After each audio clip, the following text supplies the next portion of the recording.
Chapter 6 The Beast of the Ever-Free. This idea is stupid. Why are you even doing this?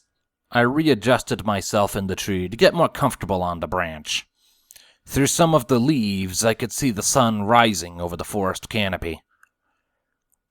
Well, it's always a good idea to learn as much as you can about your enemy, I reasoned. So, I figured this would be the perfect time to learn what I could about the ponies.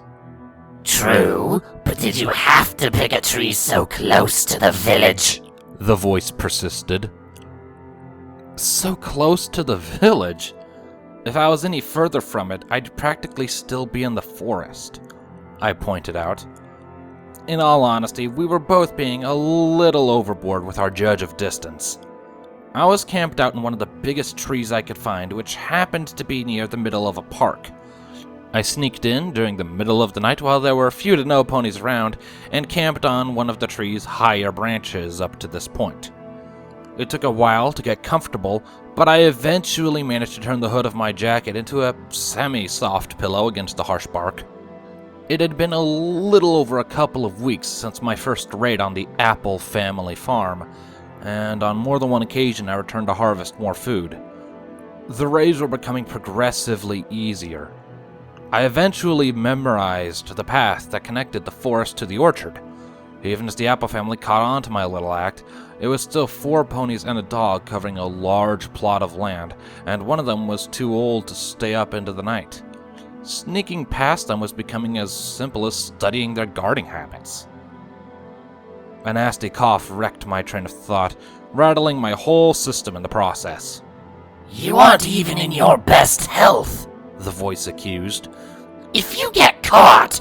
I'm not going to get caught, I interjected through a hoarse voice. The coughing had just started yesterday. At first I thought it was nothing, but as the day drew on and the coughing became more severe, I began to worry for my health. With no human doctors around, there was no chance of any cure to whatever I caught. I gave another cough to clear up my throat. And besides, you know what my plans are if worse comes to worst.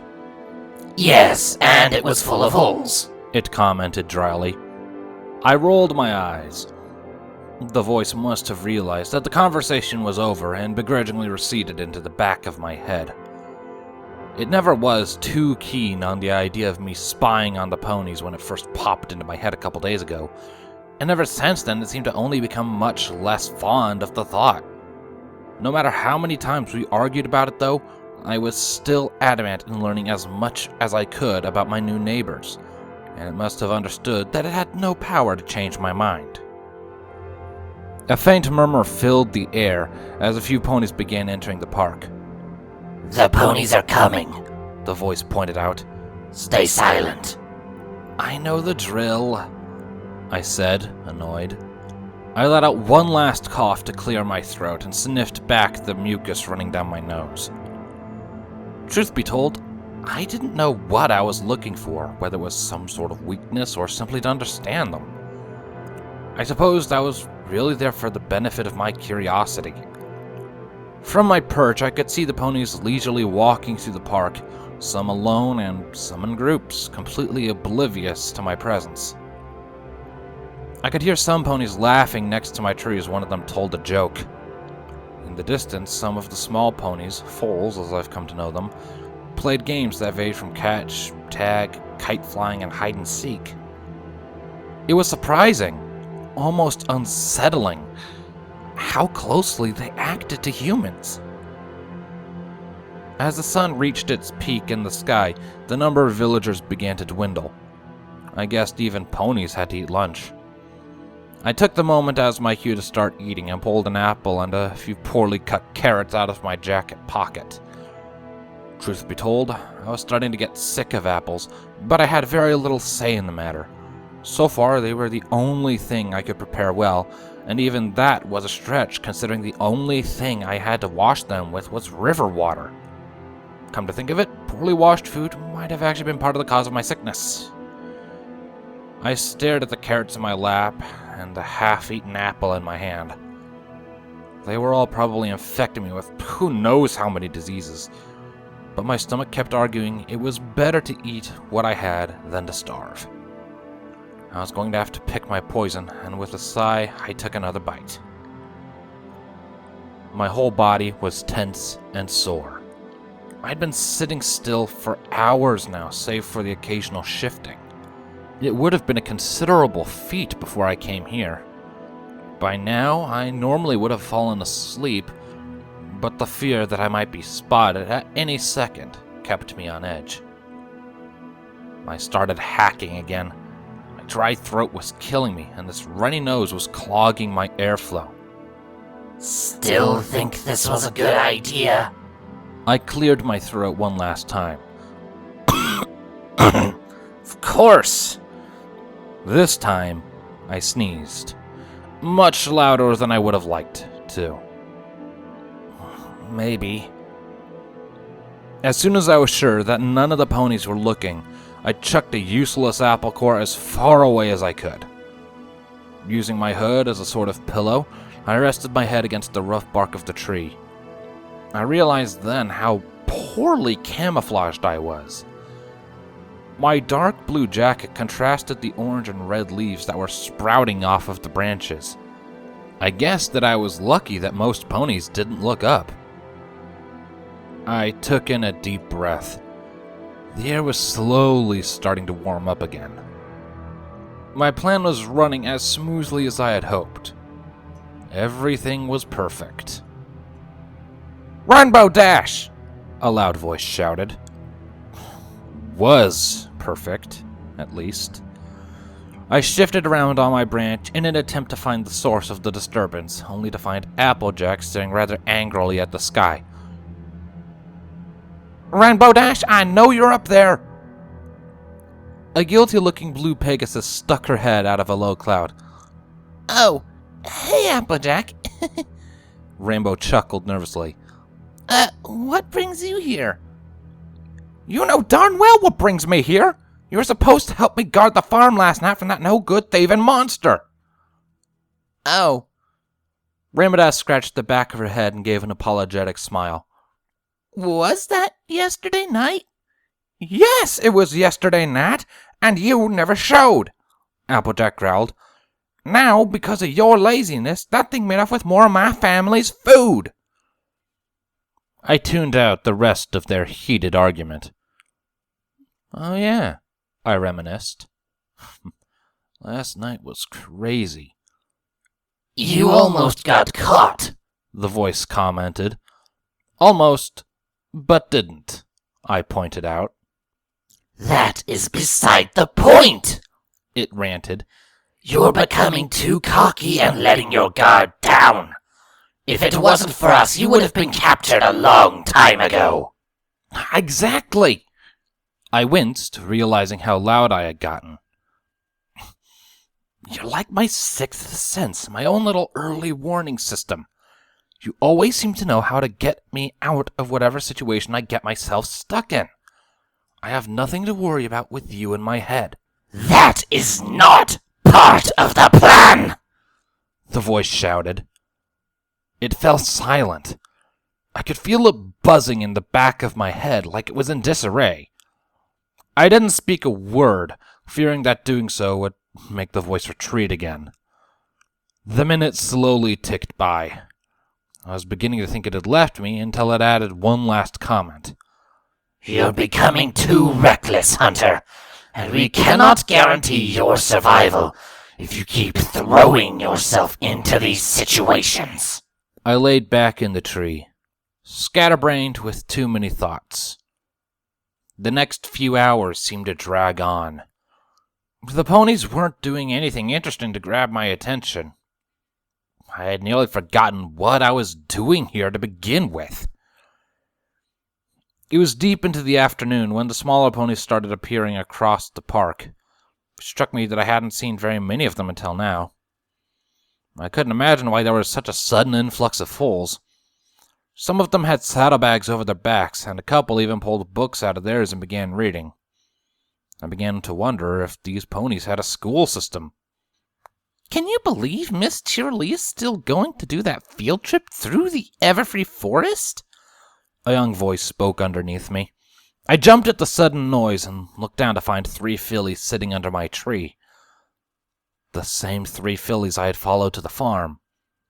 I know, it's crazy, the orange one, Scootaloo, said while chewing on a sandwich. With that monster still running around, we're going to have to be extra careful. She gave her 2 friends a sinister smile. In fact, she added with a spooky voice, we might just get eaten. That's just crazy talk, Scootaloo, Applebloom bluntly said, unamused at the attempted scare. Miss Cheerily wouldn't take us through the Everfree unless she knew it was safe. Besides, Zakora's coming with us, and she knows the forest better than any pony. But what if the monster does show up? Sweetie Belle asked nervously. Then Zakora will do some of her fancy schmancy potion stuff like she always does, Applebloom replied, waving a hoof dismissively. Scootaloo let out a small snicker. Yeah, and maybe we can get Big Macintosh to help too. Applebloom stomped her forelegs to the ground and gave a glare at the Pegasus. Are we gonna have to start this again? Sweetie Belle let out an annoyed groan, as if this happened on a regular basis. Please don't, she begged. Her friends seemed too caught up in their own sprouting argument to hear her, though. I still can't believe that thing outran Big Macintosh, Scootaloo smirked. She must have been referring to last night. It did not outrun him, Applebloom exclaimed defensively. The monster just got a head start on him, and it was dark out. Oh, just admit it, Applebloom, Scootaloo lightheartedly teased. We all saw it, that thing totally creamed your brother in a race. Applebloom stood up on all fours, ready to defend her family's reputation. However, before any conflict could erupt between the two, Rainbow Dash flew overhead. She called out in a loud voice, Attention every pony! Attention every pony! Twilight and the mayor are holding an important meeting at Ponyville Town Hall! The ponies scattered around the park looked around in confusion and began shuffling back towards the town. Sweetie Belle appeared more than eager to use the interruption to her advantage.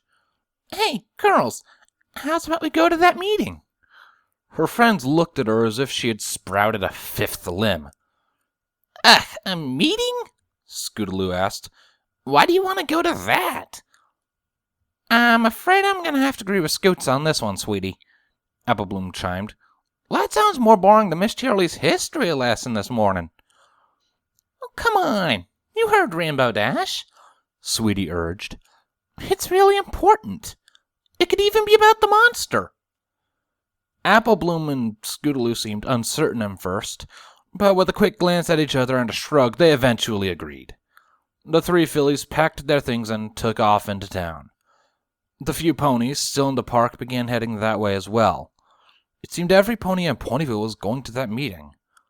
A meeting about me. Don't even think about it. Too late.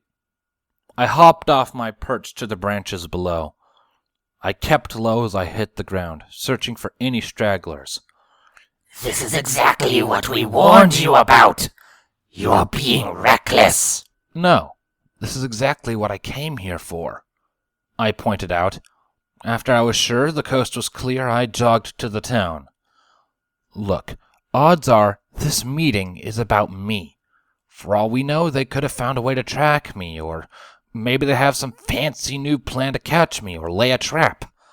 I might not have another chance like this. To get yourself caught? The voice asked cynically. I reached the first building and pressed myself against it. To get another step ahead of the ponies, I corrected. I stole a quick glance around the corner. The street was empty, as far as I could see.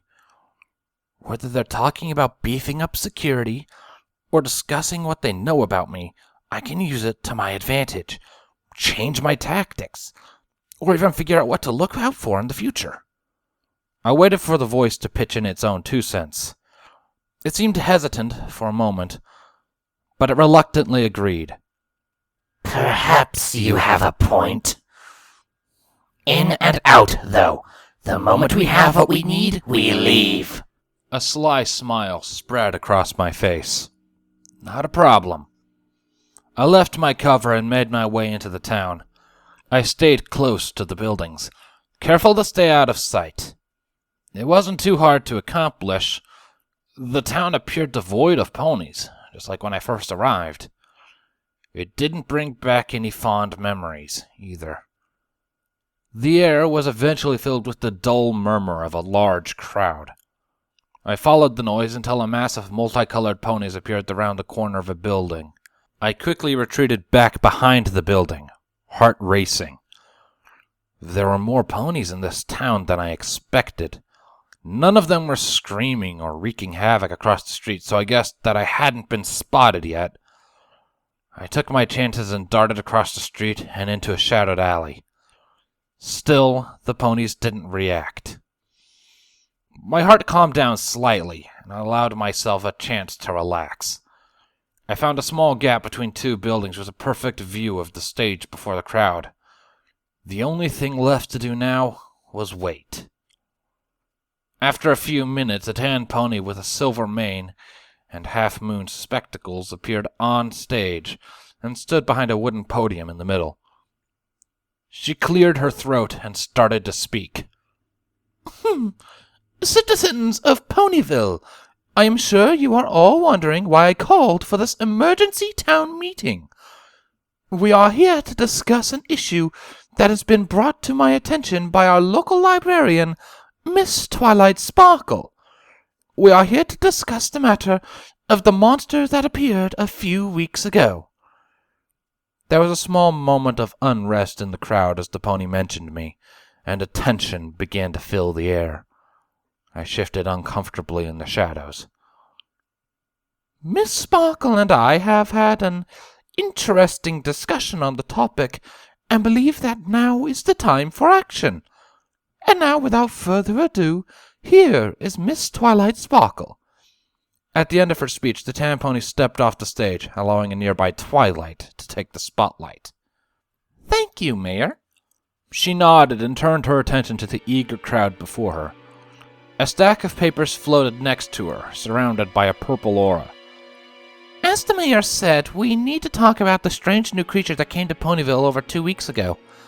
Over the past 7 days, this creature has raided Sweet Apple Acres multiple times. Each time, it steals more and more and becomes better at doing it. It has even shown to be growing bolder in its raids. Just yesterday, it attacked Sweet Apple Acres before the sun fully set, something it has never dared before. Who is to say that the creature will not eventually become brave enough to venture into the town again? What will we do then, when it is right at our doorstep? Twilight looked expectantly at the crowd. There was a slight murmur in the sea of ponies, but no one dared to speak up. Twilight continued. No pony knows this creature's full potential. Who knows how dangerous it can get if we give it too much time? However, we were able to drive it off on its first appearance. If we all work together, maybe we can catch it before it gets to that point. The crowd lightened up at the idea. The sound of the whole town against one monster seemed to go well with them. I, on the other hand, was beginning to feel a sense of unease form in the pit of my stomach. Twilight smiled in delight. I know it might seem scary, but I know we can do this if we stand together. I propose that we go into the Everfree, and an uproar from the crowd cut her off before she could finish. Go into the Everfree? Are you crazy? Why should we go into such an unnatural place? The monster will get us for sure if we go in there. Every pony calm down, Twilight tried. The crowd was still in a frenzy. She tried to calm them again, but they only got louder and more rowdy. Quiet! The crowd suddenly became dead silent. Now let's get one thing straight, she cautiously started. I am not forcing any pony to go into the Everfree Forest. I would never want to put any ponies in harm's way. However, I still need volunteers. My friends and I can't do this by ourselves. We won't stand a chance at catching this beast without your help. And if we don't stop this problem soon, it could get out of hoof very fast. The crowd was silent as Twilight watched them. A lone hoof suddenly shot out of the crowd. I volunteer! Another rose from the far side. Me too! Twilight gleamed as the number of volunteers grew exponentially. It seemed like all of Ponyville was willing and rallying to hunt me down. This is perfect, Twilight exclaimed. With this many volunteers, we should have the monster captured within a week. Cheers erupted throughout the crowd. Twilight barked out orders as the crowd became a chaotic blur of swirling colors. I need every pony to get into one of 3 groups. We need as many Pegasi as we can to take to the skies and look out for any signs of this monster. If any Pegasus sees anything suspicious, report to Rainbow Dash. Applejack, Big Mac, and Pinkie Pie, try and gather some ponies to defend the town while we're gone. Y'all can count on us, Twilight, Applejack yelled over the commotion. The scene was growing more chaotic by the second as Pegasi began launching into the air. Right, Twilight nodded. She turned her attention to the rest of the crowd. Every pony else, we're going to the Everfree. Use the buddy system. No pony goes anywhere alone. Are we ready to catch ourselves a monster? The crowd erupted with a resounding roar of approval. I shrank deeper into the alleys. Oh, this isn't good, I muttered to myself. What? Are you not going to go out there and fight them? I can go without the snarky attitude, I hissed back. Then we suggest you start running. Yeah, that sounds... A loud crash echoed through the alley as I backed into a metal trash can. I was frozen in place, fearing that moving any more would attract more unwanted attention to my hiding spot. The town was disturbingly quiet. A part of me wanted to believe that the ponies had already left. My eyes were glued on the small gap between the 2 buildings. A shadow of a pony cautiously emerged. My brain screamed at my legs to move, but they were being uncooperative. The pony stuck its head around the corner, and the moment we made eye contact, it let out a scream. It's the beast of the Everfree! I darted out of the alley and sprinted through the town. Thundering hooves and flapping wings filled the air as the ponies gave chase. I glanced behind me to see my odds and did not like what I saw. Nearly all of the ponies from the rally were on my tail. I could have sworn I saw pitchforks gleaming in the sunlight. Several Pegasi were flying above the bulk of the ponies. I attempted to shake them off by taking every turn imaginable, but they were too stubborn for a few turns to throw them off. I exited the town and entered the park. My pursuers were catching up to me. Now that we were out in the open, I couldn't take any sharp turns without being easily cut off. My only hope was to make a beeline to the forest and pray that I could outrun the ponies for just a little bit longer. The trees were so close. I was only a few yards away when one of the Pegasi dive-bombed me. I was given a mouthful of soil as Rainbow Dash pushed me to the ground. My hatchet fell out of my hands as I fell. There was a loud thunder as the rest of the ponies caught up. I felt Rainbow Dash's weight leap off of me, and I let out a low groan. I lifted my head, and through my dazed vision, I could barely make out my hatchet lying between me and a forest of multicolored legs. My hand shakily reached for it, but someone in the crowd shouted something, and before I could make sense of it, a pony sprinted to my hatchet, picked it up with its teeth, and retreated into the crowd. I pushed myself up to my knees and scanned my audience. I was completely surrounded. The ponies had made a thick ring around me, and they all seemed pretty ticked off that I paid them a surprise visit. Still think it was a good idea to spy on the ponies? can it? I snarled. I rose from my kneeling position and the crowd gasped when I reached my full height. There were no visible holes or weak links in the thick ring of ponies around me. They all seemed evenly distributed. I took a step forward, just to test how they would react. Many ponies backed up in fright and regained their composition shortly after. They were scared of me. To them, I was a strange creature not to be trifled with.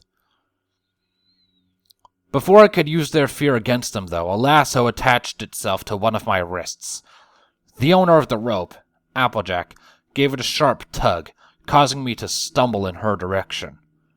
Another rope swiftly latched itself onto my other wrist. I glared at the other end of the rope at Big Macintosh, who glared right back. The two ponies pulled in opposite directions, immobilizing me and dealing a serious amount of pain to my arms.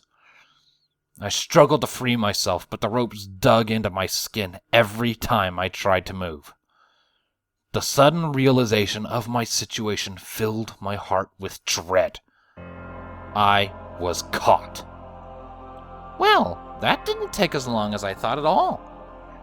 A section of the ring parted enough to allow a very smug-looking Twilight through. Truthfully, I expected a bit more resistance. Sorry to disappoint, I spat. I'll be sure to try harder next time. Oh no, Twilight scoffed. You're not getting away this time. We're taking you back to Ponyville, and we're finally going to find out just what you are. She walked around me a few times, as if by observing she would unlock my secrets. I could feel the tension in the air. The crowd seemed ready to run away or lunge at me with all they had at a moment's notice. A few fools stuck their heads out to get a better look at the monster, but their parents quickly shooed them away. This is degrading, the voice shouted in my head.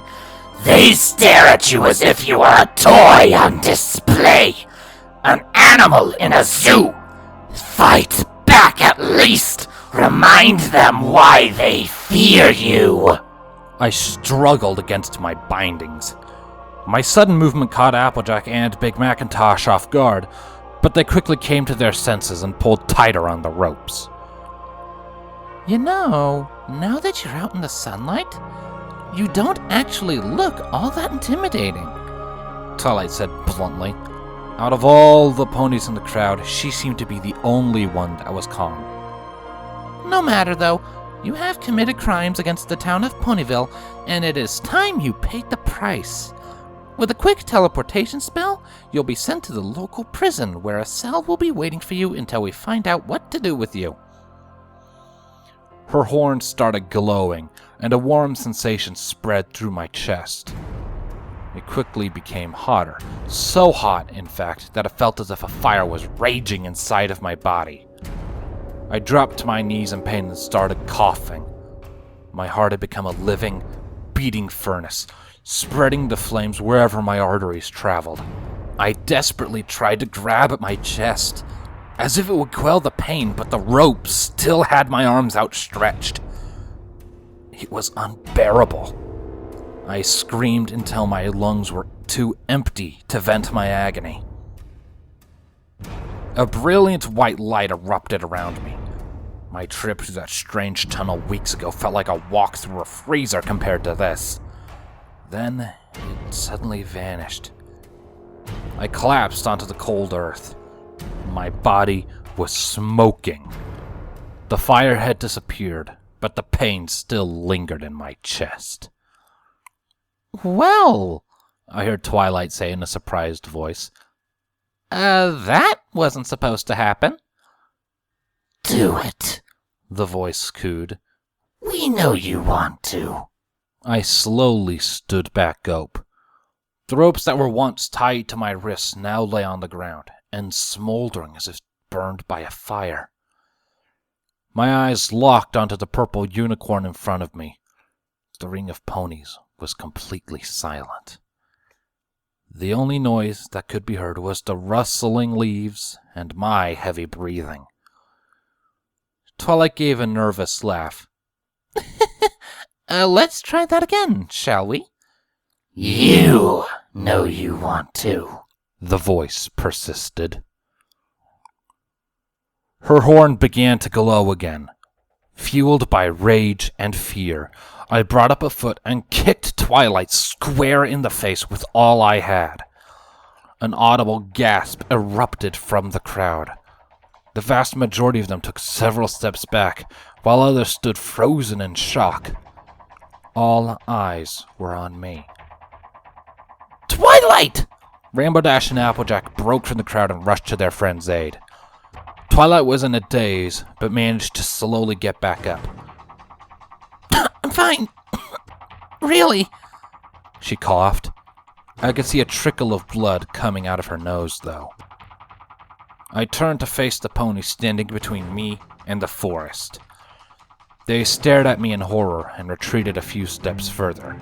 My eyes locked with the mare that had my hatchet in her mouth, and I charged towards her.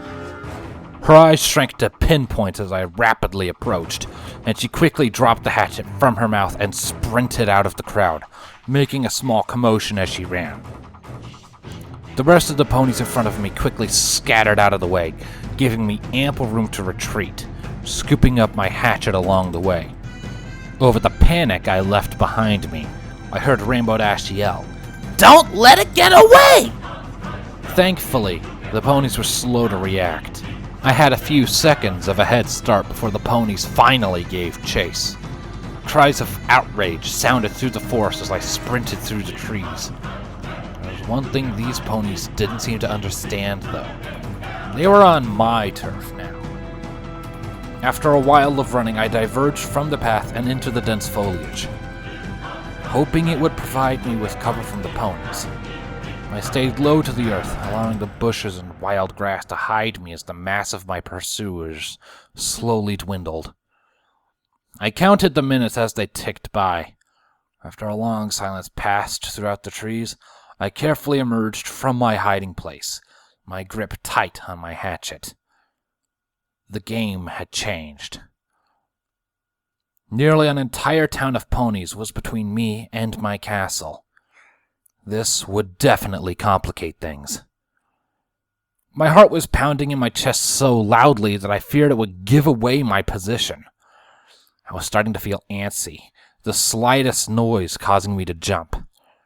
I had to find some way to sneak past the ponies and get back to the castle. Once I got there, I could start working on building up my defenses. As I progressed deeper into the forest, I slowly let my guard down and started using the trail. I would cast a few glances behind me to see if I was being followed, but each glance proved my paranoia wrong. It appeared as if I had dodged the bulk of the ponies. I easily recognized this trail as the one I used during my raids on the Apple family farm. I knew practically every inch of this small path from the many times I had taken it, so it was only natural for me to be confused when a rather large obstacle came into view. "This can't be right," I muttered to myself as I walked up to the gaping hole in the earth. It took up most of the trail's width and ran a length of roughly 10 feet. I crouched down to get a better look at it. It looked deep enough to fit two of me, one on top of the other. What really struck me as odd was the texture of the walls. The dirt was smooth to the touch, as if it was cut. A sense of unease came over me as a thought came to my mind. If some pony dug this hole, then they probably had a purpose for it. Given its dimensions, I had a sickening feeling what it was. I shot a glance behind me, my paranoia rising when I thought I heard a noise. It proved to be nothing, but I didn't want to stay here any longer than I had to. This path was the most direct route to the castle, though, and the hole was still blocking the majority of it. I cautiously skirted around it, giving wary stares behind me. Halfway across the pit, some of the bushes next to me began rustling. "Gotcha!" A mint green blur erupted from the bushes and latched onto me. I backpedaled away from it, and before I knew it, the world began spinning as I tumbled into the pit.